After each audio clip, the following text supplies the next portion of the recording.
In the fading light of a remote Wyoming train station, Sarah Mitchell stands alone, her world shattered. 8 months pregnant and abandoned by her fiancé's family, she shivers in the growing darkness as storm clouds gather overhead. Just when hope seems lost, the clip-clop of hooves breaks the silence. Through the mist appears a solitary figure on horseback, a cowboy with eyes that have seen too much pain to ignore someone in need. Though he spent years in self-imposed exile, running from demons of his own, something about her desperate situation speaks to his battered soul. He offers her shelter in his isolated cabin, where shared stories of loss and betrayal forge an unexpected connection between two broken hearts. But can two wounded souls find healing in each other's company? Before we jump back in, tell us where you're tuning in from. And if this story touches you, make sure you're subscribed, because tomorrow I've saved something extra special for you. The leather of James Cooper's saddle creaked as he drew his horse to a halt.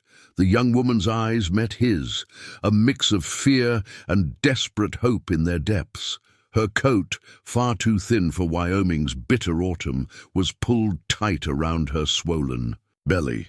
Even in the dimming light, he could see her hands trembling. "Storm's coming," he said, his voice rough from disuse.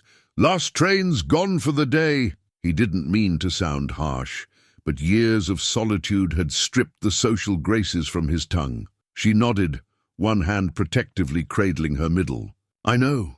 Her voice was soft but steady, carrying an educated accent that marked her as not from these parts. They left me here." The words came out barely above a whisper, heavy with betrayal. James felt something stir in his chest, an emotion he'd long since buried. He'd promised himself no more strays, no more getting involved in others' troubles. But as the first fat droplets of rain began to fall and thunder rumbled in the distance, he knew he couldn't leave her here. "Got a cabin," he said, gesturing toward the mountains. "It's warm, dry." He paused, choosing his words carefully. "You'd be safe there." She hesitated, and he couldn't blame her. He knew what he looked like, a weather-beaten cowboy with too many days' growth of beard, wearing a battered Stetson that had seen better days. His worn duster bore the stains and patches of hard years on the range. "I'm Sarah," she offered. Finally, Sarah Mitchell. She took a small step forward, then swayed slightly. James swung down from his horse in one fluid motion, moving with a quickness that belied his usual measured pace. "Easy now," he said, steadying her with a respectful hand at her elbow. "How long you been standing here?" "Since noon." She blinked rapidly, fighting tears. "The station master left at 5. The muscle in James's jaw tightened. 4 hours alone, in her condition. He'd have words with Bill Thompson about that tomorrow. The station master knew better than to abandon anyone out here, especially with a storm rolling in. "Horse's name is Duke," he said, changing the subject as he helped her with her small carpet bag. "He's steady, won't give you any trouble." He gathered the reins in one hand while keeping the other near her elbow. "You ever rode before?" Sarah shook her head, eyeing Duke's considerable height with apprehension. "We'll take it slow," James assured her. "I'll lead him. Cabin's about 3 miles out." He helped her mount, making sure she was secure in the saddle before starting down the dirt road that led away from the station. The wind picked up as they walked, carrying the sharp scent of rain and pine. James kept a careful eye on Sarah, noting how she gripped the saddle horn with white-knuckled fingers but held her spine straight. There was steel in her, despite her circumstances. They traveled in silence, broken only by the steady clip-clop of Duke's hooves and the increasingly frequent rumbles of thunder. The rain began in earnest as they turned onto the narrow trail that led to his property, but James didn't quicken their pace. Duke knew these paths, even in the dark, and haste now could lead to a slip on the increasingly muddy ground. His cabin emerged from the gloom, a solid structure of logs and stone that he'd spent the better part of 5 years improving. Smoke curled from the chimney. He'd banked the morning's fire before heading into town for supplies. A small barn, stood off to the side, with a corral that now held only his 2 other horses. "Almost there," he said, glancing up at Sarah. Her face was pale, drawn with exhaustion, but she managed a small nod. He helped her dismount at the cabin's door, steadying her as her legs threatened to buckle. "Let me get Duke settled," he said, reaching for his saddlebags. "Fire's still going inside. Make yourself comfortable." Sarah's hand caught his sleeve. "Thank you," she whispered, the words carrying the weight of more than just the ride. James nodded once, uncomfortable with gratitude. "Won't be long." He took longer than necessary in the barn, giving her time to collect herself. As he rubbed Duke down and checked on the other horses, his mind wandered to the worn leather journal hidden beneath his bunk. Tonight would need recording, the first real change to his carefully ordered existence in longer than he cared to. Remember, when he finally returned to the cabin, he found Sarah perched on the edge of his one comfortable chair, her coat still buttoned despite the warmth from the fire. Her carpet bag sat untouched at her feet. "There's tea," he said, moving to stoke the fire. "Kettle's always on the hob." He gestured to the iron stove, where a battered kettle steamed gently. "Cups in the cupboard above." She didn't move. "I don't want to impose." James straightened, facing her squarely. "Miss Mitchell," he said, choosing formality to put her at ease. "You're welcome to the tea, and to stay until the storm passes." He paused, then added, "No obligations, no questions asked." Something in her posture eased slightly at his words. She nodded, the ghost of a smile touching her lips. "Thank you, Mr. Cooper," he supplied. James Cooper. The name felt strange on his tongue. He'd been just Cooper to the townsfolk for so long. "I'll fix up the back room for you. It's small, but it's private." He moved toward the narrow hallway, then stopped. "You should know I get up early with the horses, but I'll try to be quiet." "I'm used to early mornings," she said. She stopped, pain flickering across her features. "I am a teacher." James absorbed this information with a nod, noting her correction but not commenting on it. "Back room's this way," he said simply. "When you're ready." Sarah sat on the narrow bed in the back room, listening to James Cooper's measured footsteps retreat down the hallway. The room was small, but meticulously clean, with a patchwork quilt that spoke of careful mending and a window that looked out onto the darkening mountains. A kerosene lamp cast a warm glow, making the rough-hewn walls feel almost cozy. Outside, the storm unleashed its fury. Rain lashed against the window panes, and wind howled through the pine trees surrounding the cabin. Yet, inside, the solid logs held firm, creating a sanctuary from the tempest. She ran her hands over her swollen belly, feeling the baby shift restlessly. "We're safe," she whispered, though she wasn't entirely sure she believed it.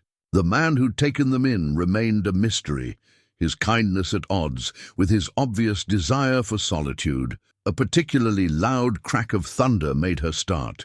Through the partially open door, she could hear James moving about in the main room, his boots making solid, predictable sounds against the wooden floor. There was something reassuring about those footsteps. They carried neither the aggressive stamp of her ex-fiancé nor the furtive creep of his disapproving family. The smell of coffee drifted down the hallway, rich and inviting. Her stomach rumbled, reminding her that she'd had nothing since the dry biscuit at noon. As if in response to her thoughts, James's voice carried from the kitchen area. "Made some soup," he called, his tone carefully neutral. "Nothing fancy, but it's hot." Sarah pushed herself up from the bed, one hand bracing her back. The baby had dropped lower in the past week, making every movement an exercise in balance. She made her way to the main room, where she found James ladling thick soup into 2 earthenware bowls. "Sit," he said, nodding toward the table. It was a solid piece of furniture, handcrafted from local pine if she was any judge. Like everything else in the cabin, it spoke of careful workmanship and attention to detail. The soup turned out to be a hearty mixture of vegetables and beef, clearly homemade. Sarah spooned it up gratefully, noting how James kept his attention on his own bowl, allowing her to eat without the discomfort of scrutiny. A flash of lightning illuminated the cabin's interior, drawing Sarah's attention to a photograph partially hidden behind some books on a shelf. In that brief moment of brightness, she caught a glimpse of a younger James, in what looked like a military uniform, standing alongside other men in similar attire. If James noticed her looking, he gave no sign. But when the thunder rolled again, she saw how his hand tightened momentarily around his spoon before deliberately relaxing. "Storms settled in for the night," he said, rising to add wood to the fire. "Paths'll be mud by morning. Might have to stay another day if that's all right." He kept his back to her as he spoke, giving her the space to refuse. "I don't want to be a burden," Sarah began. But James shook his head. "No burden," he said firmly. "Roads aren't safe in this weather, especially not in your condition." He straightened, brushing his hands on his jeans. "More soup." Before she could answer, a particularly vicious gust of wind rattled the windows. James moved with surprising speed to check the shutters, his movements precise and practiced.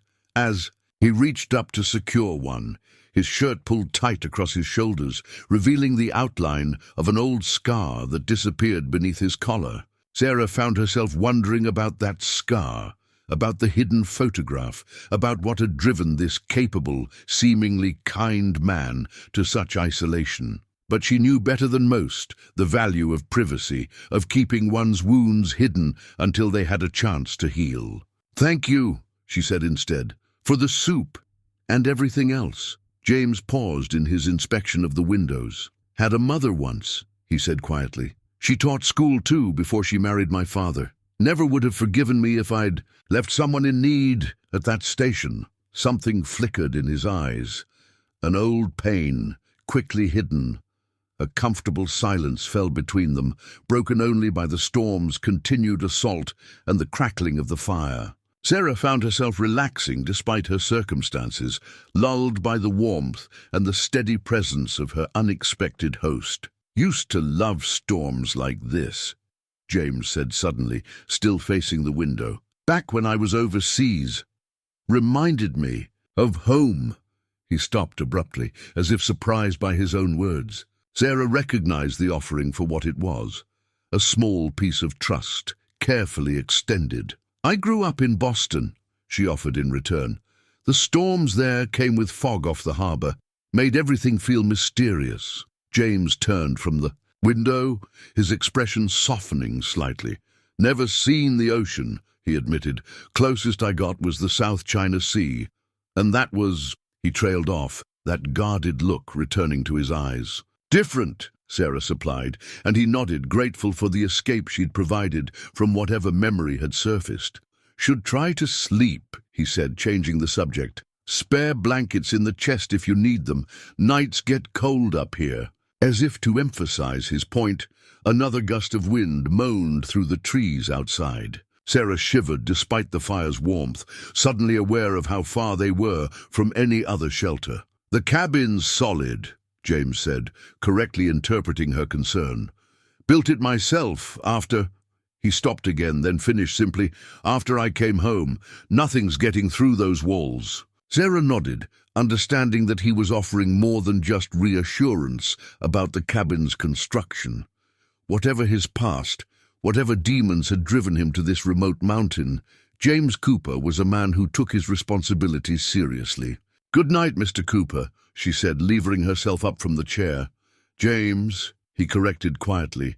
"Out here, formality seems—" He gestured vaguely at the wilderness beyond the windows. "James," she agreed. "Good night then, and thank you again." As she made her way back to the small bedroom, Sarah heard him moving about the cabin, checking locks and banking the fire. The sounds were oddly comforting, a dutiful guardian ensuring all was secure before seeking his own rest. She lay in the narrow bed, pulling the patchwork quilt up to her chin, and listened as the storm raged outside while the baby moved within. For the first time since being abandoned at the station, she felt something close to peace. Dawn broke with lingering clouds, but no rain, casting the kitchen in a pearly grey light. Sarah woke to the gentle sounds of morning routine, The soft clink of cookware, the crackle of a freshly stoked fire, the distant nickering of horses. For a moment, she lay still, orienting herself in the unfamiliar room. The scent of coffee and something sweet drew her from the bed. She dressed carefully in her second-best dress, the only other one she'd managed to pack before fleeing, and made her way to the kitchen.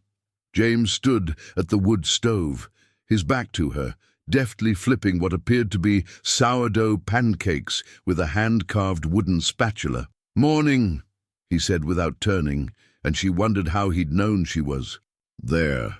"Coffee's hot." The kitchen looked different in daylight. What had seemed stark the night before now revealed itself as simply uncluttered. Everything had its place. The iron pots hung in graduated sizes, the few plates stacked with military precision, the surfaces clean enough to pass any housekeeper's inspection. "Sleep all right?" James asked, sliding a plate of pancakes onto the table. A jar of dark honey sat waiting, along with fresh butter in a covered dish. "Better than I expected," Sarah admitted, lowering herself carefully into a chair. "The quilt helped." Something flickered across James's face. "Was my mother's," he said quietly, setting a cup of coffee before her. "She made it for my wife." The word hung in the air between them. Sarah waited, sensing there was more to come. "Rebecca," he continued after a moment, sitting down across from her with his own plate. "She died 6 years ago." He poured honey over his pancakes with steady hands, but Sarah noticed how his jaw tightened. "Along with our daughter. Fever took them both." "I'm so sorry," Sarah said softly, understanding now some of the shadows in his eyes. James nodded once, accepting her sympathy without looking up. "Eat," he said gently. "Sourdough's good for the baby. My mother swore by it." The pancakes were indeed excellent, light despite their heartiness, with a subtle tang that complemented the honey perfectly. They ate in comfortable silence, broken only by the distant sound of wind in the pines and the occasional whinny from the barn. "The storm's past," James said finally, "but the creek'll be high. Road into town won't be safe for another day, maybe 2. He hesitated, then added, "You're welcome to stay, long as you need." Sarah set down her fork, her throat tight with unexpected emotion. "Why are you being so kind to me?" James considered her question with the same careful attention he seemed to give everything. "Because someone once wasn't kind to me," he said at last, "when I needed it most." He rose, taking their empty plates to the wash basin. "And because my mother would expect no less." As he spoke, his hand brushed against a shelf, causing something to shift. A small object fell, a wooden box, its lid springing open as it hit the floor. Inside, Sarah caught a glimpse of military medals before. James quickly but calmly gathered them up. "You served," she said. It wasn't a question. "Army medic," he replied after a pause. 3 tours. He set the box carefully back on its shelf. "Learned a lot about helping people, and about when to step back and let them help themselves." Sarah rested her hands on her belly, feeling the baby's morning movements. "I was going to teach at the new school in Denver," she said, offering her own truth in exchange for his. Had it all planned out? Then, well, plans change. "They do at that," James agreed, his voice gentle.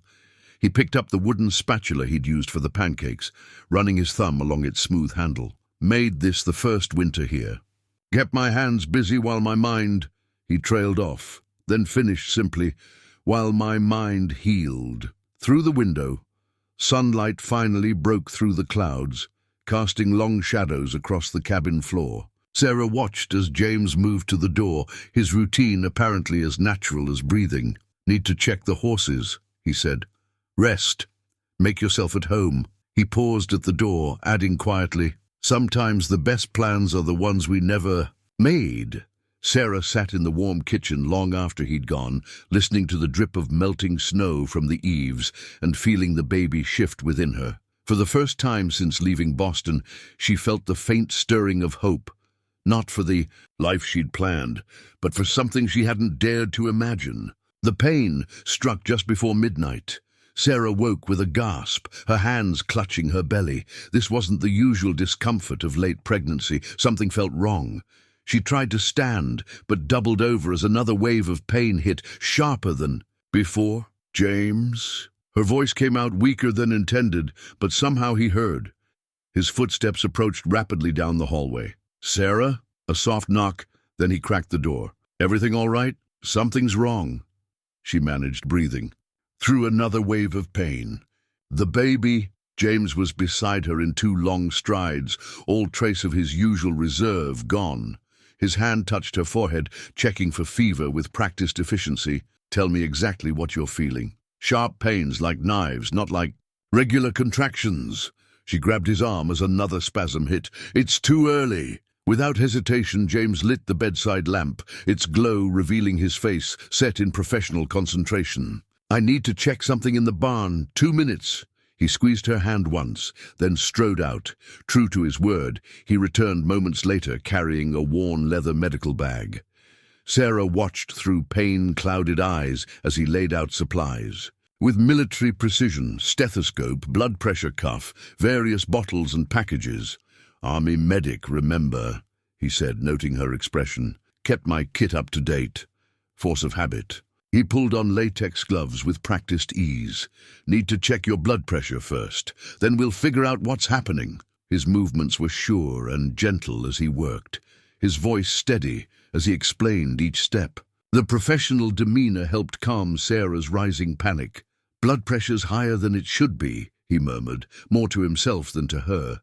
"When was your last checkup?" 3 weeks ago. Everything was fine then." James nodded, continuing his examination. His fingers pressed carefully around her belly, checking the baby's position. "Little one's still head down. That's good. But these pains—" He stopped, his expression shifting to one of focused concern. "Could be early labor, but might be preeclampsia. Had a case similar to this in Kandahar." He moved to his medical bag again, pulling out several more items. "Got some medications here that can help, but we need to get your blood pressure down. First," he held up a small bottle, "magnesium sulfate, standard treatment, but we'll start slow." Sarah watched as he prepared an injection with practiced care. "You've done this before." "More times than I can count." His voice grew distant. "Last time was a village outside Kabul. Mother and baby both made it." He didn't mention the times when they hadn't. The injection brought gradual relief. James stayed beside her, monitoring her blood pressure every 15 minutes, his calm presence anchoring her through the night. As the pain began to ease, Sarah found herself studying his face in the lamplight. "You never went back to medicine?" "After you came home," she said softly. It wasn't a question. James's hands stilled momentarily on the blood pressure cuff. "Lost my taste for it after Rebecca and the baby." He checked her readings again. "But some things you don't forget. Some skills stay with you, whether you want them to or not." Dawn was breaking when the crisis finally passed. James packed away his medical supplies with the same methodical care he'd shown throughout the night. "You'll need rest," he said. "And we'll keep an eye on your blood pressure, but the worst is over." Before he could stand, Sarah caught his hand. "Thank you." James looked down at their joined hands for a long moment. "Get some sleep," he said finally, his voice rough with emotion. "I'll be close if you need me." As he left the room, Sarah noticed how his shoulders carried the same tension she'd seen in the photograph of him in uniform. Some battlefields, it seemed, followed a person home. Morning light filtered through frost-touched windows as Sarah woke. Her body felt heavy with exhaustion, but the dangerous pains of the night had subsided to a dull ache. On the bedside table, she found a glass of water, her prenatal vitamins, and a carefully written note in precise handwriting. "Take with breakfast. Call if you need anything. Jay." The simple thoughtfulness of it brought unexpected tears to her eyes. She reached for her carpet bag, fishing out the velvet ring box she'd buried at the bottom. Inside, Thomas's engagement ring caught the morning. Light, a gaudy diamond that had always felt wrong on her finger. She'd kept it out of some misguided sense of obligation, but now a quiet knock interrupted her thoughts. "Come in," she called, quickly tucking the ring away. James entered carrying a tray, his movements careful but confident. "Brought some breakfast. Need to check your blood pressure again." He set the tray down, oatmeal with honey, fresh apple slices, and herbal tea, then retrieved his medical bag from where he'd stored it in the corner. Sarah submitted to his examination without protest, noting how he maintained a professional distance despite their close quarters. "Better," he announced, removing the blood pressure cuff. "Still high, but improving." He hesitated, then added, "Should probably stay in bed today, though. Give yourself time to recover." Sarah spooned up some oatmeal, finding it perfectly cooked. "You didn't sleep at all, did you? Got some rest in the chair?" He shrugged off her concern. "Used to going without sleep." Old habits. A comfortable silence fell as Sarah ate. Outside, a jay called, answered by the distant whicker of horses. The domesticity of the moment struck her suddenly. How natural it felt, how different from the rigid formality of Thomas's family home. "I've been thinking," she said finally, setting aside her empty bowl, "about what happens next." James sat, very still, his expression carefully neutral. "You've got time to decide. Roads still aren't safe." "That's just it." Sarah smoothed the quilt over her lap. "Everyone's been deciding things for me. Where to live, who to marry, how to teach." She touched her belly gently. "Even this little one.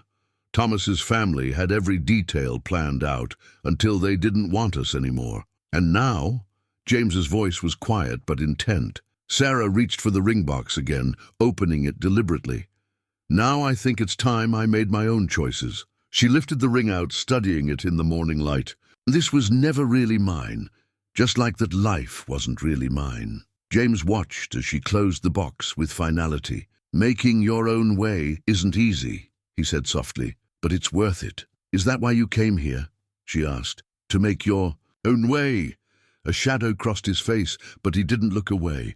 "Partly. Needed space to figure out who I was after everything. After Rebecca." He stood, gathering the breakfast dishes. "Found out sometimes the life you run from isn't the one you were meant for anyway." Before he reached the door, Sarah called out, "James?" He turned back. "Thank you. Not just for last night, but for—" She gestured at the room, the carefully prepared breakfast, all the unspoken kindnesses. The corner of his mouth lifted slightly, not quite a smile, but close. "Rest," he said. "I'll check on you later." Sarah watched him go, then turned to look out the frost-edged window. Beyond the glass, mountains stretched endlessly under a clear autumn sky. Somewhere out there, she thought, her new life was waiting. And for the first time, she felt strong enough to find it. After 3 days of bed rest, Sarah couldn't stand the inactivity any longer. She found James in the barn early that morning, reviewing figures in a worn leather ledger while the horses munched their breakfast hay. "I want to help," she announced from the doorway. "And before you protest, I know my limits. I was raised on a small farm in Massachusetts before we moved to Boston.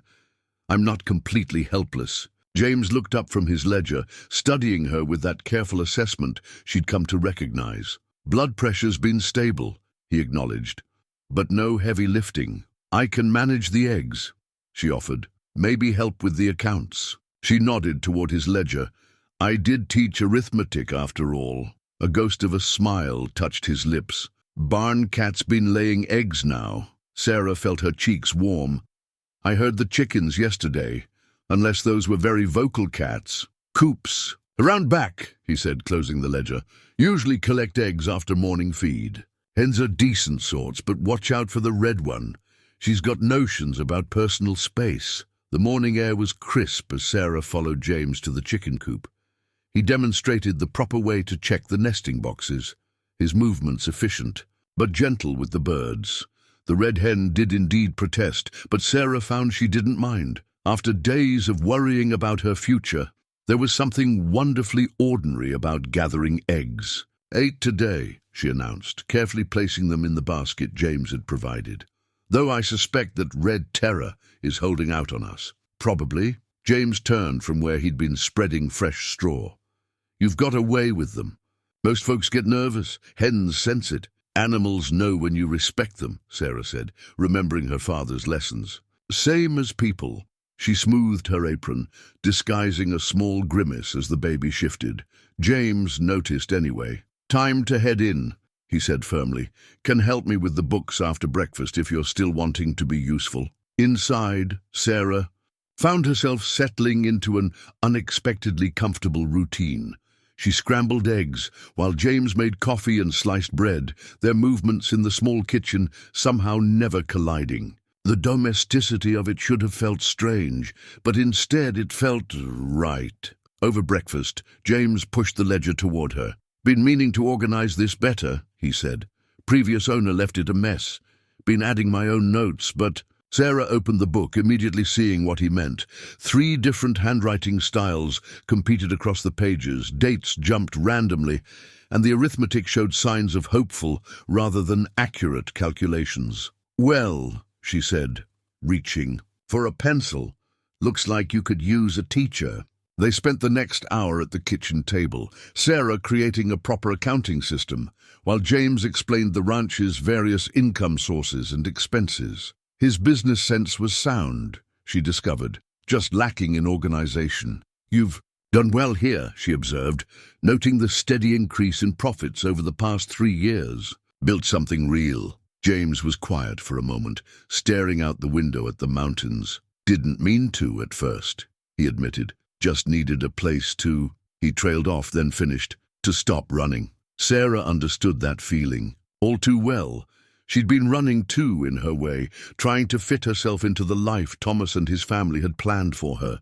Even teaching, her true passion, had become overshadowed by their expectations. "Speaking of teaching," James said, as if following her thoughts, "town's been looking for someone to take over the school come spring. Previous teachers retiring." He kept his eyes on the ledger. "Something to think about, maybe. If you were considering staying in the area." The offer hung in the air between them, weighted with possibility. Sarah felt the baby kick, as if offering an opinion of its own. "I'll think about it," she said softly, and she would. For the first time since leaving Boston, she felt ready to think about the future. Not the one that had been planned for her, but one she might choose for herself. James nodded, accepting her answer without pressing. "Horses need checking," he said, rising from the table. At the door he paused. "You did good work today. With the hens, and this." He gestured at the newly organized ledger. After he'd gone, Sarah sat at the kitchen table, one hand resting on her belly, the other tracing the neat columns of figures they'd created together. Outside, she could hear James talking quietly to the horses, his voice carrying on the clear mountain air. For the first time in months, she felt truly at peace. The letter fell from between the pages of an old medical text Sarah was reshelving. The paper was crisp, official-looking, with a military seal at the top. She wouldn't have read it, but James's name caught her eye, along with the words, "Medal of Honor Nomination." Her hands trembled as she scanned the document. Phrases jumped out: "unprecedented valor, saved 17 men, under heavy fire, despite severe injuries." The James Cooper described in this letter seemed both familiar and strange. She recognized his steady dedication in every line, but the scale of his heroism took her breath away. That was another life.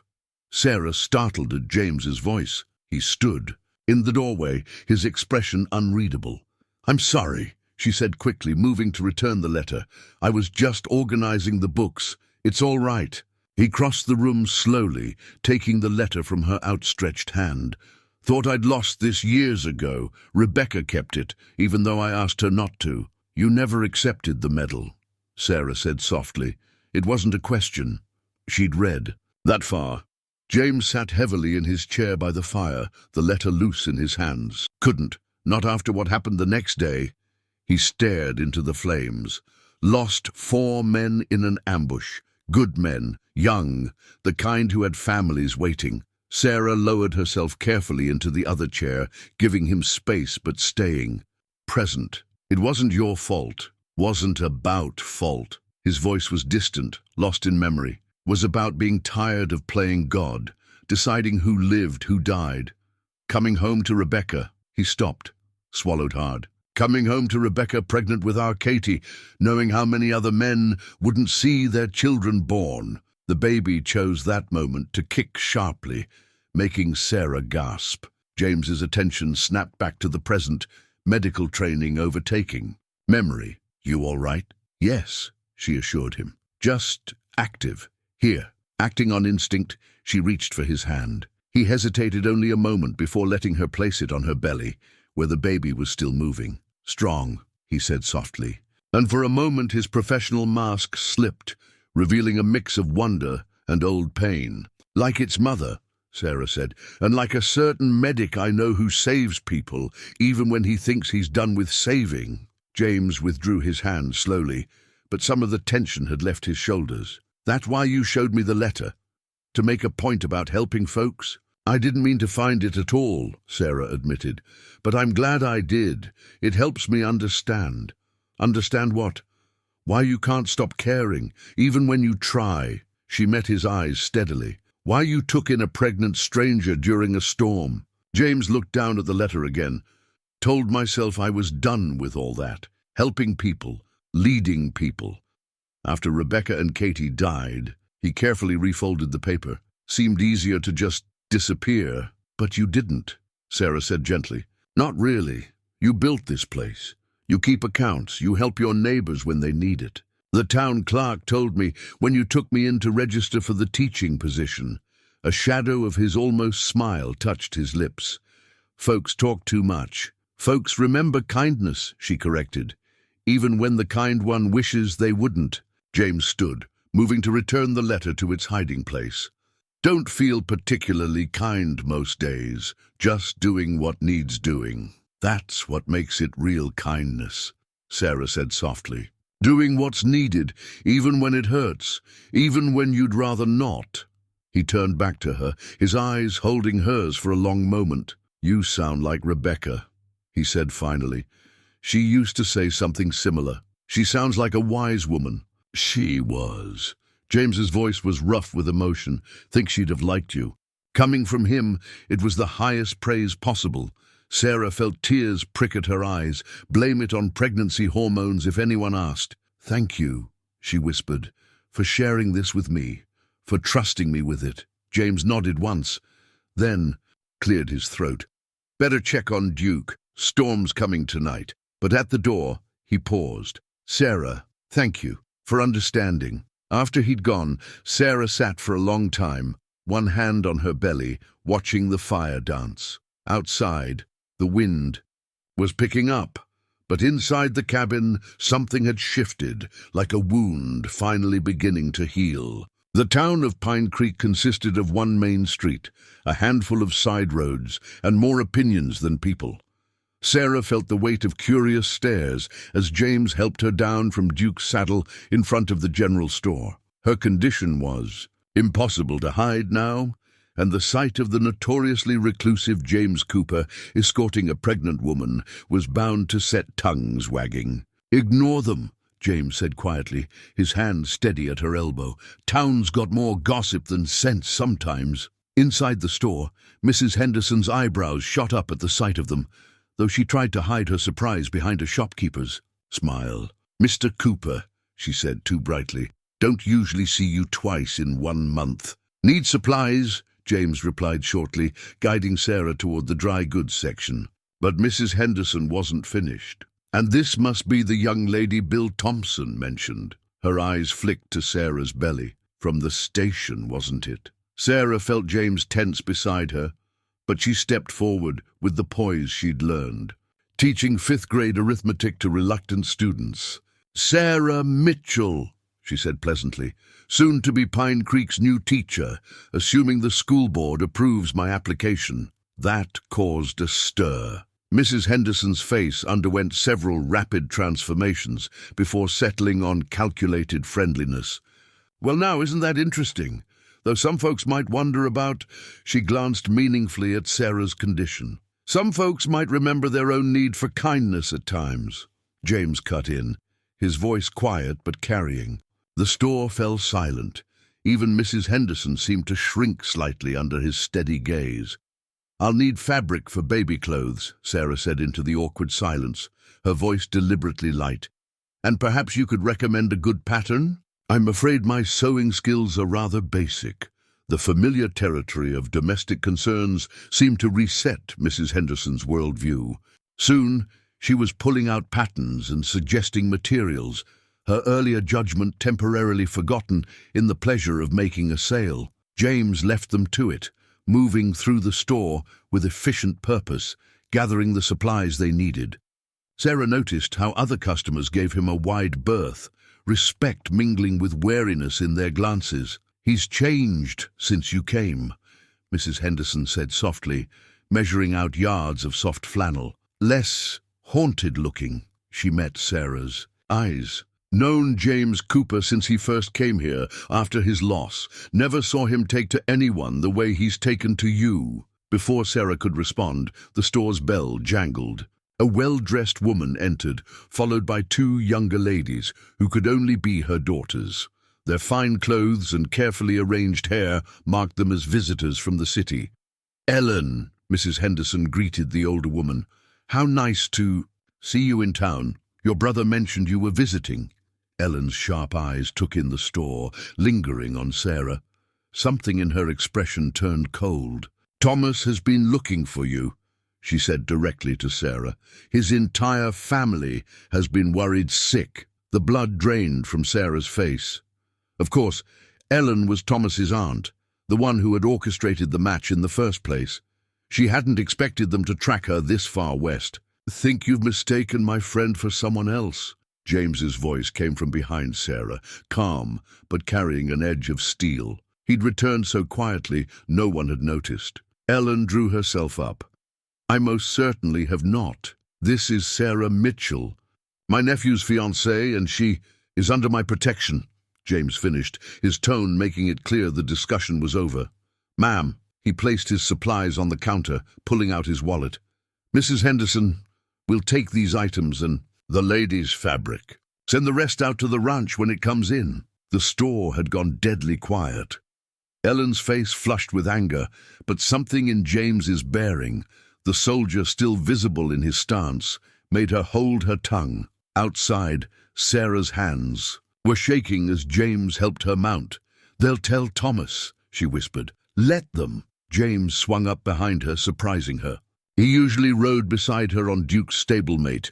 "Safer if you ride with me for now." As they left town, Sarah became aware of two things: the solid strength of James's presence at her back, and the strange feeling that, for the first time in her life, someone was truly on her side. That evening, Sarah sat in her usual chair by the fire, holding something she'd found while unpacking her newly purchased fabric, a tiny, knitted bootie, barely bigger than her thumb. She must have unconsciously tucked it into her carpet bag during her hasty departure from Boston. "My mother made this," she said when James entered with their evening tea. "Before she passed last spring, she was so excited about becoming a grandmother." Sarah traced the delicate pattern with one finger. She never knew how it all turned out. James set their cups down and settled into his chair, giving her the space to continue. "I met Thomas at a fundraiser for the school where I taught," Sarah said, still looking at the booty. "He seemed kind, interested in education. His family had connections to schools out west, and when he proposed, it seemed like everything was falling into place." She gave a bitter laugh. "I was so naive." "You saw the good in someone," James said quietly. "That's not naive." "No, but ignoring the signs was." Sarah set the booty aside. "The controlling behavior, the way his family treated me, like a possession they'd acquired. When I told them I was pregnant," she took a shaky breath, "they were horrified. Not because of propriety, but because it interfered with their plans. They wanted to send me away, hide me until after the birth, then take my baby and pay me to disappear." James's hands gripped his chair arms, knuckles white. "And Thomas?" "Agreed with them, said it was for the best." Sarah wiped away an angry tear. "That's when I ran, bought a ticket west with my savings. They followed me to the station, tried to force me back.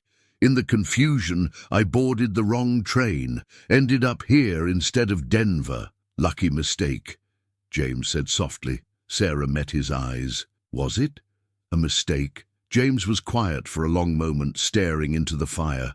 Then he stood and went to his room, returning with something wrapped in soft leather. Carefully, he unwrapped it, revealing a pair of tiny baby shoes, well worn and obviously treasured. "Katie's first shoes," he said, his voice rough. "Rebecca kept them polished even after she said they were too precious to let tarnish." He handed them to Sarah with infinite care. "You know about the war, about the medal I didn't take, but I never told you the whole story about Rebecca and Katie." Sarah held the tiny shoes, feeling the weight of memories they carried, the fever that took them. "It happened while I was away. Another mission, another crisis that only I could handle." His voice was bitter. "Rebecca wrote to tell me she was sick, but I was deep undercover.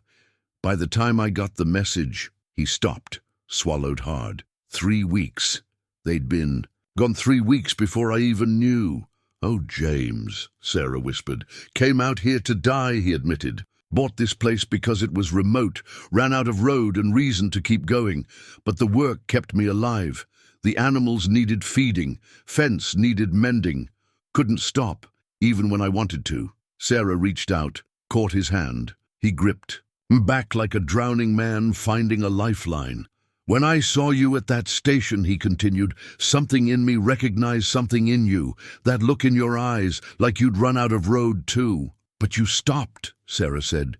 "You helped me, because Rebecca would have wanted me to, because Katie," his voice broke, "because Katie would be about your age now, and because sometimes life gives you a second chance, even when you don't think you deserve one." Sarah looked down at the baby shoes in her lap, then at the booty her mother had made. Slowly, deliberately, she placed them side by side on the table between them. "Maybe," she said softly, "we both deserve a second chance." James's hand tightened on hers. Outside, snow had begun to fall, blanketing the world in silence. But inside the cabin, something new was taking root, fragile as a spring seedling, but strong enough to crack stone. "Whatever happens," James said finally, "with Thomas's family or the town or anything else, you're not alone. Not anymore." Sarah felt the baby move, as if in agreement. "Neither are you," she replied. The telegram arrived with the morning supply wagon, coming to collect stop. Family reputation at stake. Stop. Prepare for arrival. Stop. The delivery boy handed it to James with an apologetic look before hurrying away. James found Sarah in the chicken coop, collecting eggs. He'd tried to convince her to rest more, but she insisted that keeping busy helped with her anxiety. She took one look at his face and knew. "They're coming, aren't they?" He handed her the telegram without comment, steadying her as she read it. The red hen clucked disapprovingly at their feet. "How long?" Sarah asked, her voice remarkably steady. "Given when Ellen saw you in town." James did the calculation. "Tomorrow, maybe the day after.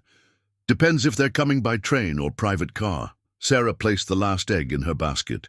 With deliberate care. "I won't go with them." "No," James agreed simply. "You won't." They spent the day preparing, though neither spoke directly about what they were preparing for.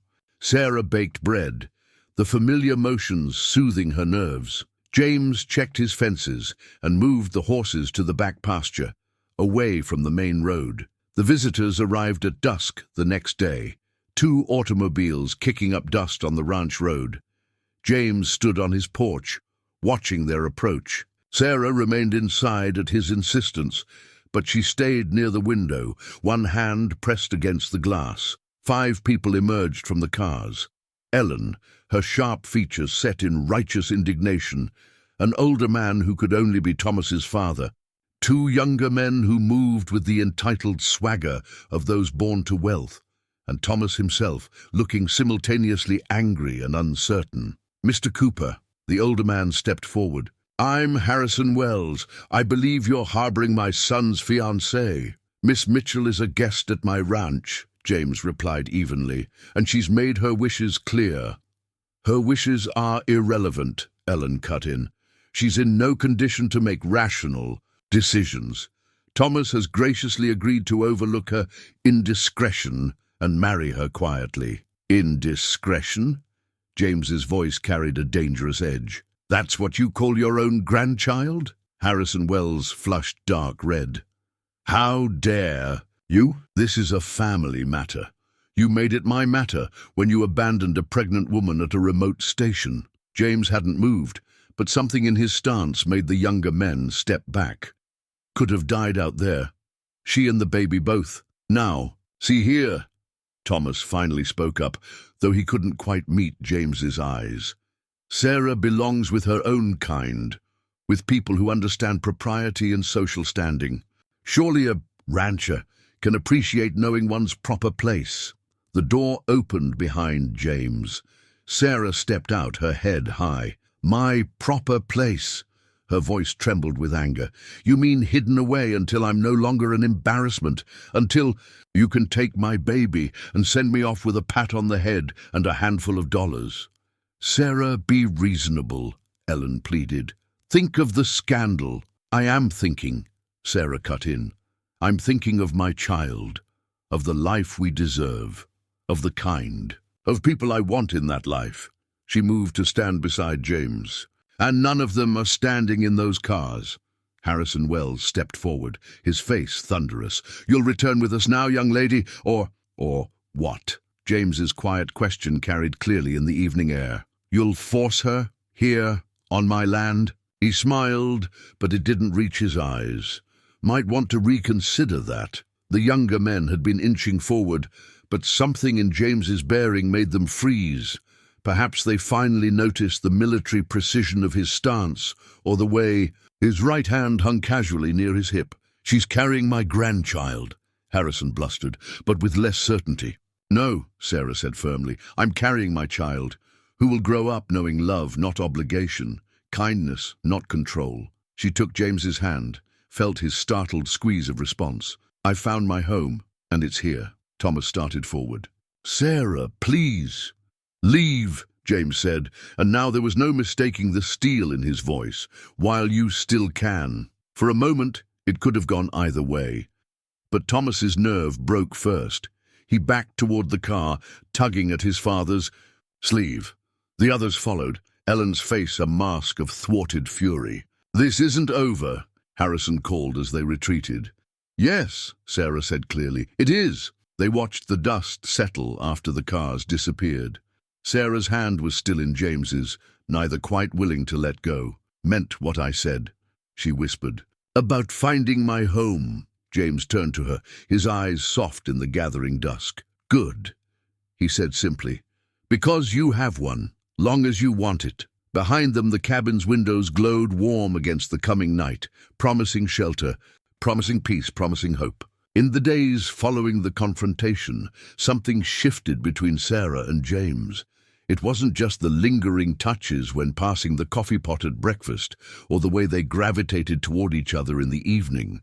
It was the sense of possibility that hung in the air, as tangible as the approaching winter. One morning, Sarah found James at his desk, studying a document she recognized as the deed to the ranch. He looked up as she entered, his expression uncharacteristically uncertain.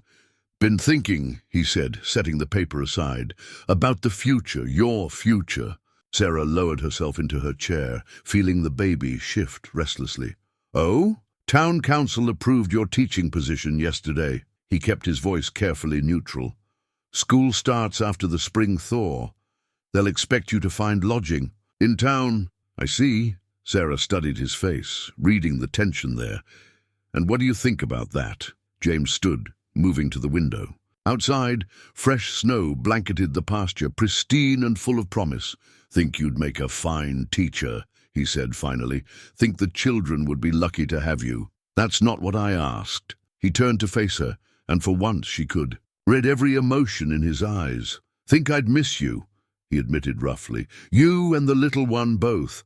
Place feels different with you here." Sarah's heart thundered in her chest. "Different? How?" like a home again. The words seemed to surprise him as much as her, not just a place to exist. Carefully, moving with deliberate purpose, Sarah crossed to the desk. The deed lay there, its official script stark against the worn paper. "You're not just offering me a place to stay, are you?" "No." James met her eyes steadily. "Offering you everything I have, everything I am, if you want it. Even with all my complications," she gestured to her swollen belly. "With all the gossip it would cause, especially with all that." He stepped closer, his voice softening. "Sarah, you came here broken, same as I was. But instead of staying broken, you helped heal us both." Tears blurred Sarah's vision. "I don't need rescuing, James." "Good." His smile was tender. "Because I'm not offering rescue, offering partnership, offering to raise that child with you if you'll let me, to build something real here, together." Sarah placed her hand over his where it rested on the deed. "The town council can find another teacher," he finished. "Or you can teach here. Turn the old bunkhouse into a schoolroom. Plenty of ranch children nearby need learning." The idea bloomed in Sarah's mind. A small school, sun-filled and warm, where children could learn without judgment or artificial constraints, where her child could grow up free and loved. "You've thought about this," she said wonderingly. "Been thinking about little else." James's hand turned beneath hers, fingers intertwining. "But only if it's what you want. You've had enough of men making decisions for you." Sarah looked around the cabin, at the books they'd organized together, the quilt that had comforted her through hard nights, the window where she'd watched him work and slowly fallen in love with his quiet strength. "I want this," she whispered. "Want you, want us." James's free hand came up to cup her cheek, thumb brushing away a tear she hadn't realized had fallen. "Been yours since you stood in that station," he admitted. "Just took me time to recognize it." The baby kicked then, strong enough for James to feel it, where they stood, pressed together. They both laughed, the sound full of joy and promise. "Feels right," Sarah said softly, "like everything that happened, even the hard parts, led us here." "To this moment," James agreed. His kiss, when it came, was gentle as morning light and sure as coming home. The first pain struck just before dawn, sharp and insistent. Sarah sat up in bed, both hands pressed to her belly. Too soon, she thought. She still had 3 weeks to go. Another wave hit, stronger than the first. "James!" she called, trying to keep the fear from her voice. His response was immediate. Boots in the hallway, a quick knock. "Sarah?" "The baby," she managed. "Something's wrong." He was through the door in an instant, lamp in one hand, medical bag in the other. His face shifted from James to Medic Cooper as he set both down and moved to her side. "Tell me everything you're feeling," he said, checking her pulse. "When did it start?" "Just now. But these aren't like the practice contractions." "There," she broke off as another pain gripped her, harder, closer together. James's fingers pressed gently around her belly, checking the baby's position. His expression remained calm, but Sarah saw the concern in his eyes. "Baby's dropped," he said, "and your blood pressure's up again." He reached for his medical bag. "Need to slow things down if we can." Outside, the wind picked up, rattling the windows. The morning storm they'd predicted was arriving early. "James?" Sarah caught his arm. "Be honest with me." He met her eyes, steadily. "Baby's coming. Too fast, too early, but we've got options." He squeezed her hand. "Trust me?" She nodded, another contraction stealing her breath. James moved with practiced efficiency, laying out supplies and medications. "Going to give you something for the blood pressure first, then something to slow the contractions." His voice was steady, grounding. Nearest doctor's in Miller's Creek, 2 hours away in good weather. They both looked at the window, where snow was beginning to swirl. "You've done this before," Sarah said.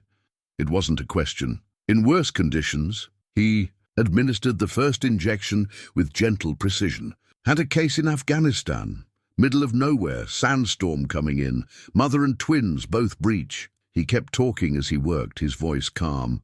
Thought we'd lose all three, but mothers and babies, they're stronger than we think. The medications began to take effect, the contractions easing slightly. James continued his examination, his touch professional but comforting. Mary Henderson's a midwife, he said, lives just over the ridge, already sent one of the hands to fetch her.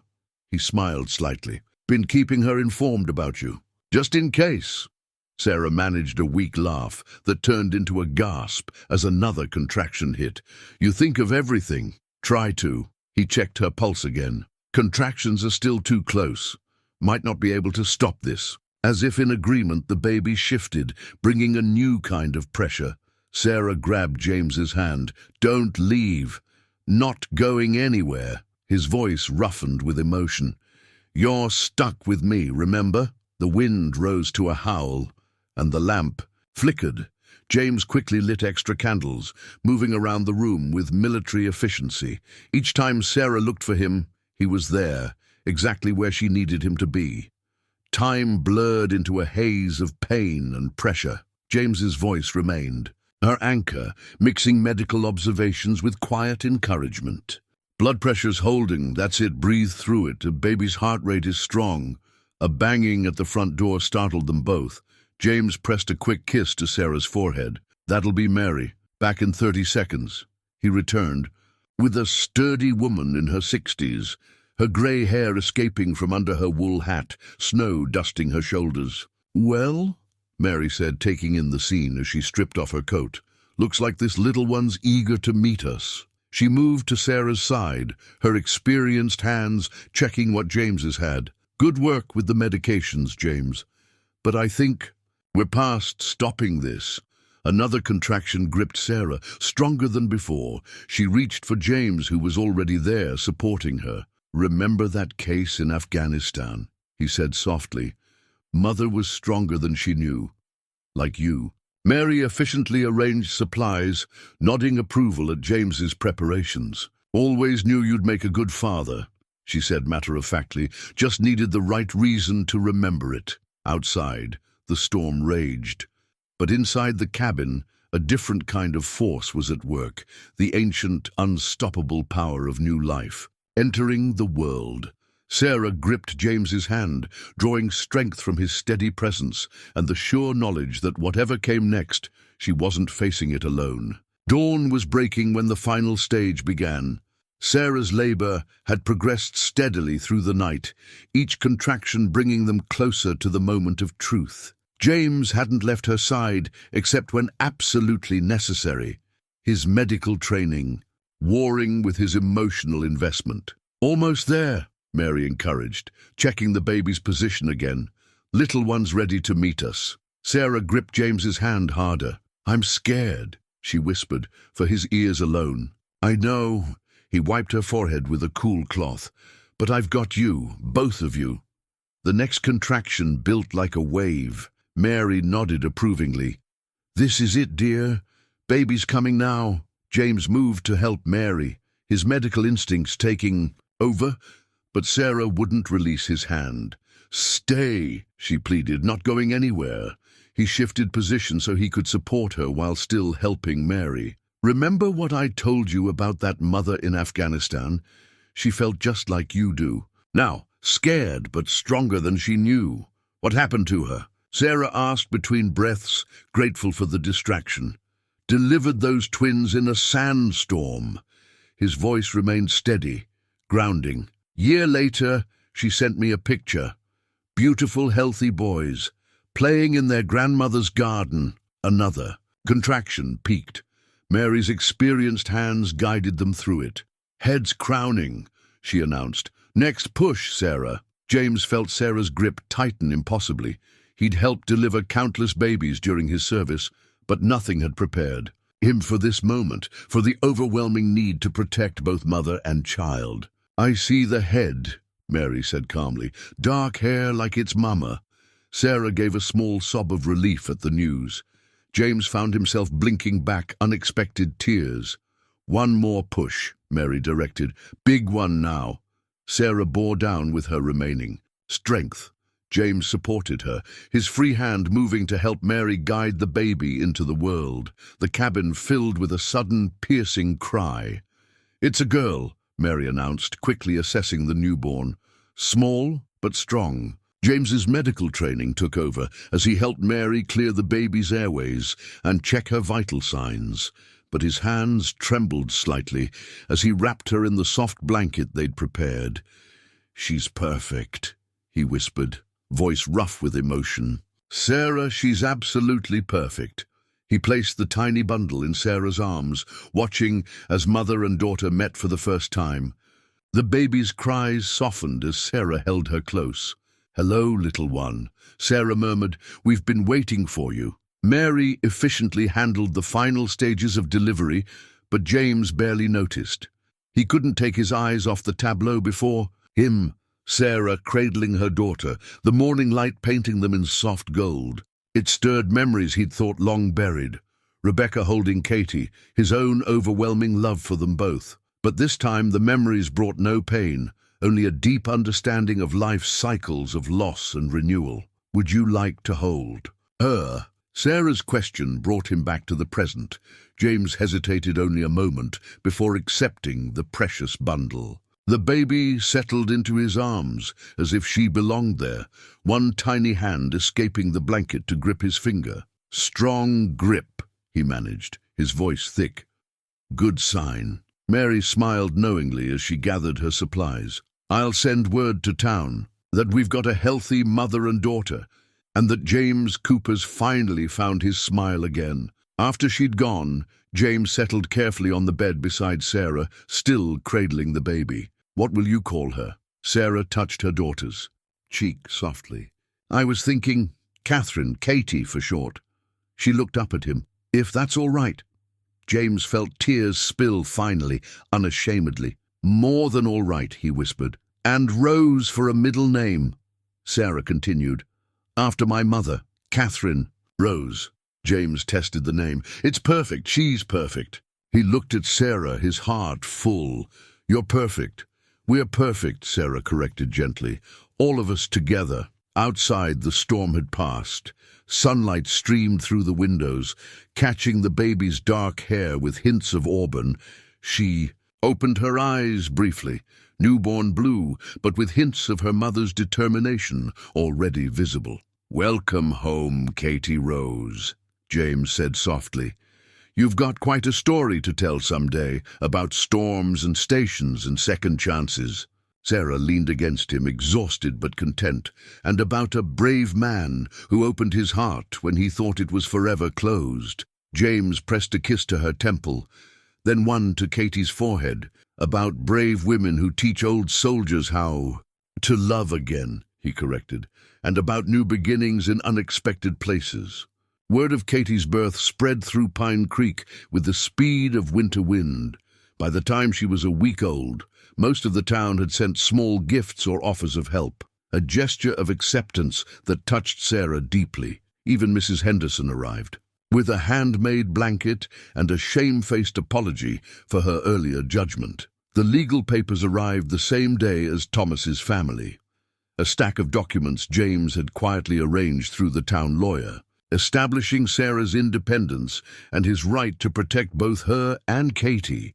They heard the cars approaching, 3 this time, their engines breaking the peaceful morning silence. James was already on the porch when they pulled up, his stance relaxed but alert. Sarah stood in the doorway behind him, Katie sleeping peacefully in her arms. Harrison Wells emerged first, followed by a man in an expensive suit carrying a leather briefcase. Thomas and his mother hung back by the cars, while Ellen strode forward with righteous purpose. "We've brought a lawyer," Harrison announced. "This has gone quite far enough." "Quite far enough indeed," the lawyer agreed, opening his briefcase. "Miss Mitchell, we're prepared to be generous. A substantial settlement, a discreet adoption arrangement." "No." Sarah's voice cut through the cold air like steel. "You haven't heard the terms," Ellen protested. "Don't need to." James's quiet voice carried easily across the yard. "The lady said no."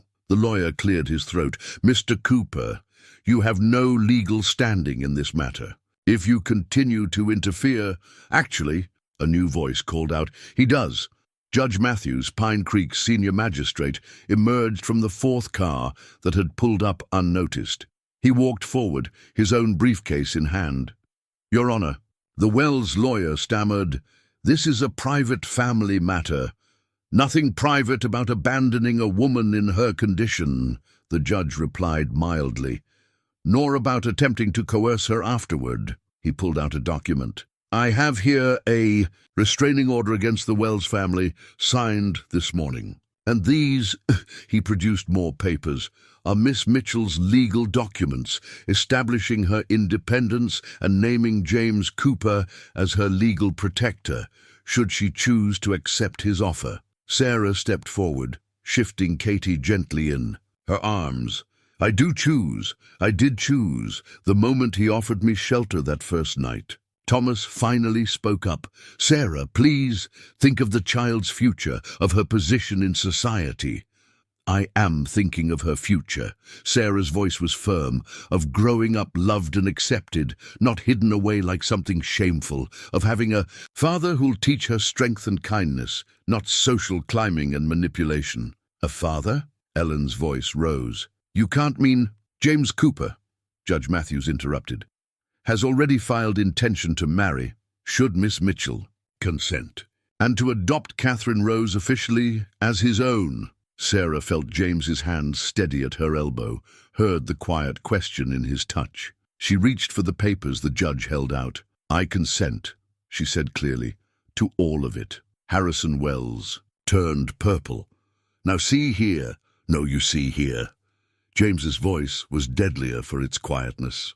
"You abandoned her, left her to die for all you cared, lost any right to her or Katie the moment you did that." He took a step forward. "Judge has made it official, but truth is, they became my family the moment they needed one. Something you folks might want to think about." "The scandal," Ellen began, "is entirely yours," Judge Matthews finished. "Now I suggest you leave these good people in peace, unless you'd like me to share with the Denver papers exactly how one of their most prominent families treats expectant mothers." The threat hung in the crisp morning air. Thomas was the first to break, turning back to the cars without a word. His mother followed, then Ellen, practically dragging Harrison with her. Their lawyer managed a stiff bow. "We'll be in touch with any necessary paperwork." "No," Judge Matthews said pleasantly, "you won't." They watched the cars retreat down the ranch road. Katie stirred in Sarah's arms, making the small snuffling sounds that preceded waking.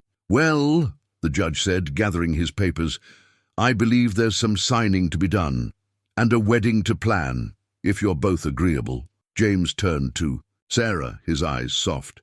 "Your choice," he said quietly. "Always your choice." Sarah looked down at Katie, then up at the man who had become her strength, her shelter, her home. "I choose yes," she said, "to all of it." Katie chose that moment to wake fully, her cry carrying across the morning air, strong and sure, like new beginnings. Spring came early that year, melting the snow and bringing new life to the ranch. James stood in the old bunkhouse doorway, watching Sarah sketch out plans for her schoolroom on a large piece of butcher paper spread across a makeshift table. "We can put the desks here," she said, gesturing with her pencil. "The morning light will be perfect for reading, and over here, a corner for the little ones to nap." She glanced at Katie, sleeping peacefully in her basket nearby. "Might need more space than you think," James said, unrolling the papers he carried. "Word's gotten around. Already had 5 families ask about enrollment." Sarah's eyes lit up as she reviewed the inquiries. The Hendersons, the Matthewses, even the Clarks from over the ridge. She looked up at him. "That's nearly 3 hours by horse." "Thinking we could use the south pasture to build some small cabins," James said carefully, "for families who want their children to board during the week." Already had offers to help with construction. Sarah set down her pencil, studying him. "You've been planning this." "Been thinking about it." He moved to join her at the table. "Ranch was always too big for just me. Too empty." His. "And found hers. Not anymore. Through the window they could see the changes already taking shape. The vegetable garden had been expanded. New fence posts marked out the future paddock for teaching the children to ride, and the foundation was laid for an addition to the main house. Mary said she'd help with the boarding students, Sarah mused.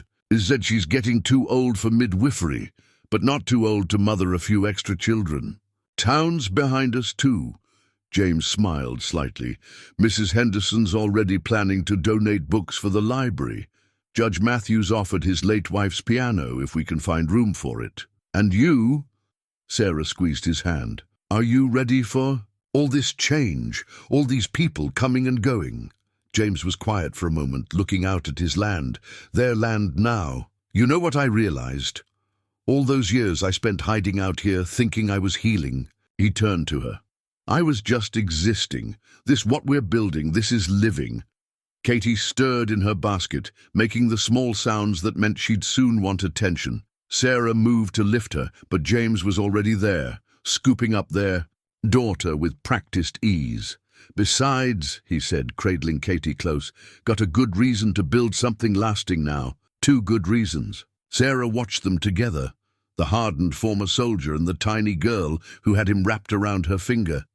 She's going to be riding before she walks, isn't she? Only the gentlest ponies, James promised, but his eyes twinkled. At first, they walked together to the cabin, where construction would begin tomorrow on the addition. The plans called for a proper library, a bigger kitchen, and rooms for visiting teachers Sarah hoped to bring in as the school grew. Reverend Davies asked again about the wedding, Sarah mentioned casually. Says any Sunday we choose would be fine. James stopped on the porch, still holding Katie. Been thinking about that too.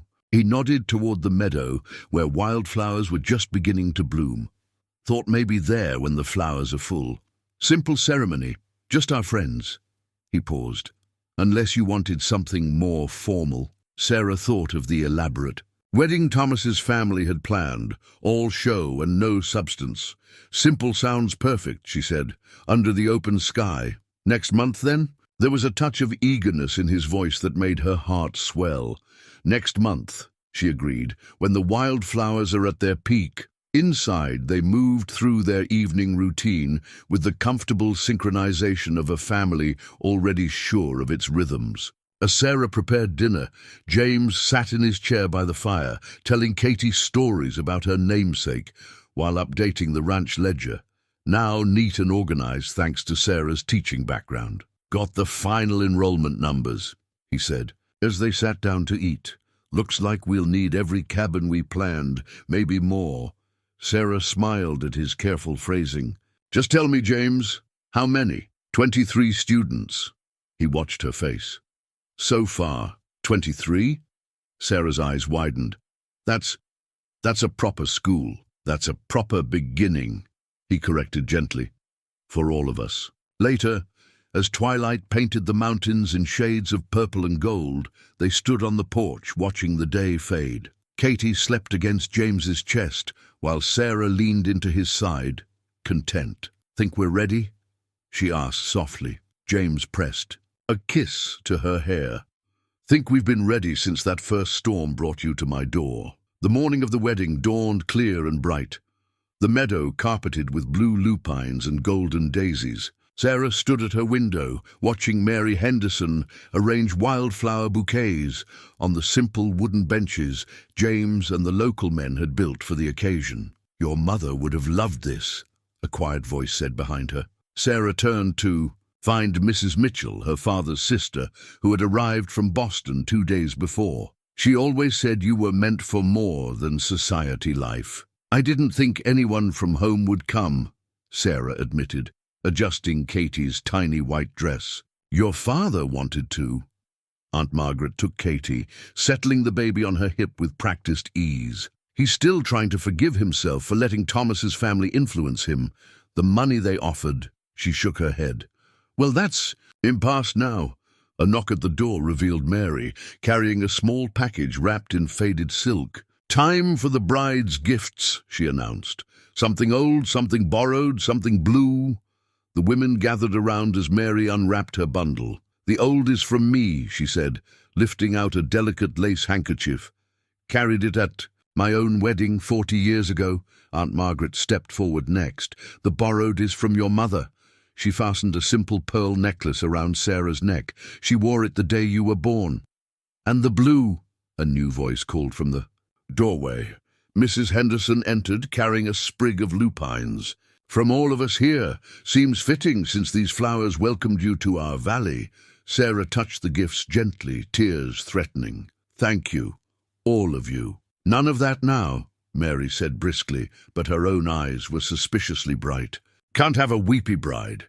Not when James is out there looking like he might face down another army, just to keep from showing how nervous he is." Sarah laughed, the tension breaking. "Is he really nervous?" "Pacing like a new father," Mrs. Henderson confirmed. "Judge Matthews finally took him for a walk to settle him down." The women helped Sarah into her dress, simple white cotton, but beautifully made by the ladies of Pine Creek as their wedding gift. Her hair they dressed with more wildflowers, and her mother's pearls gleamed at her throat. "Ready?" Aunt Margaret asked softly. Sarah took a deep breath, lifting Katie into her arms. "Ready!" The meadow had been transformed. Simple benches curved in a half-circle, filled with their friends and neighbors. A path of scattered petals led to where Reverend Davies waited under an arch of twisted branches and climbing roses, and there was James, standing tall and sure in his best clothes, his eyes finding hers the moment she appeared. The love in his gaze made her breath catch. Judge Matthews stepped forward to walk her down the aisle. His gift to them both, he'd said, as the man who'd helped make their union possible. Katie watched everything with wide eyes, occasionally reaching for the flowers that bobbed around them. The ceremony itself was simple, just as they'd wanted. Their vows spoke of love and trust, of building a future together, of choosing each other every day. When James promised to be a father to Katie, his voice rough with emotion, there wasn't a dry eye in the meadow. "The rings," Reverend Davies called, and little Tommy Henderson stepped forward importantly, carrying a small cushion. The bands were plain gold, engraved inside with a single word: home. "By the authority vested in me," the Reverend said finally, "and with the blessing of this community, I now pronounce you husband and wife." James's kiss was gentle but sure, a promise of all the days to come. Katie chose that moment to grab a handful of his shirt, making everyone laugh. "That's right, little one," James said softly. "We're all together now, official and proper." The celebration afterward was pure Pine Creek style. Tables loaded with food, fiddle music floating on the breeze, children playing among the wildflowers. Sarah watched her new husband dancing with their daughter, saw the joy in his face that had replaced the old shadows. "Happy?" he asked later, as they swayed together under the stars. Sarah looked around at their home, their friends, their family, both chosen and born. "Perfect," she answered, "simply perfect." 1 year later, Sarah stood in the doorway of the schoolhouse watching the last of her students mount up for the ride home. The converted bunkhouse had proven too small within months. The new schoolhouse, built by the entire community over the summer, now stood proud on the hill overlooking the ranch. "Mama! Papa!" Katie's voice carried across the yard as she toddled toward them on sturdy legs. James scooped her up in one smooth motion, settling her on his shoulders. "And how's my girl?" he asked, though he'd checked on them twice during the school day. "Learn anything new today?" "Stars!" Katie pointed to the sky, though it was still bright afternoon. "Mama showed us constellations," Sarah supplied, gathering her books, though I think some of our older students were more interested in the mathematics behind celestial navigation. James smiled, remembering the retired sea captain who now taught advanced mathematics 3 days a week. The school had grown beyond anything they'd imagined, drawing students and teachers from across 3 counties. They walked together toward the main house, now expanded to accommodate both their family and the boarding students. Mary's cooking wafted from the kitchen windows, mixing with the smell of approaching spring. "Letter came from your father," James said, helping Katie down to chase a butterfly. "Says he'll visit next month if we're agreeable." Sarah nodded, watching their daughter explore the world with fearless curiosity. "Time heals," she said softly, "and love helps it heal faster." James drew her close, understanding in his touch. They'd both learned that lesson well. "School board meeting went well," he continued, "approved funding for the new science laboratory, and—" he paused for effect. "They voted to name it officially." Sarah looked up at him. "Oh?" "The Cooper Academy for Progressive Education." His voice held quiet pride. "Said it was fitting, since you're the one who proved that learning happens best where there's love." Tears pricked Sarah's eyes as she watched Katie return to them, clutching her prize of wildflowers. Their daughter had her mother's dark hair and determination, but her gentle heart was pure James. "Did you ever imagine," she asked, "that night at the station?" "Not in my wildest dreams." James lifted Katie up between them. "But I thank God every day for that storm that brought you to my door." The sun was setting behind the mountains, painting the valley in shades of promise. From the kitchen, Mary called that dinner was ready. Inside, their boarding students would be gathering, bringing their usual mix of laughter and stories to the evening meal. "Ready to go in?" James asked, but Sarah held back a moment, taking in their home, the school on the hill, the new buildings dotting the landscape, the garden where Katie played, and the meadow where they'd pledged their lives to each other. "I love you," she said simply. "All of this, everything we've built, it's more than I ever dreamed possible." James kissed her softly, their daughter giggling between them. "Welcome home," he whispered, just as he had that first night. "Welcome home."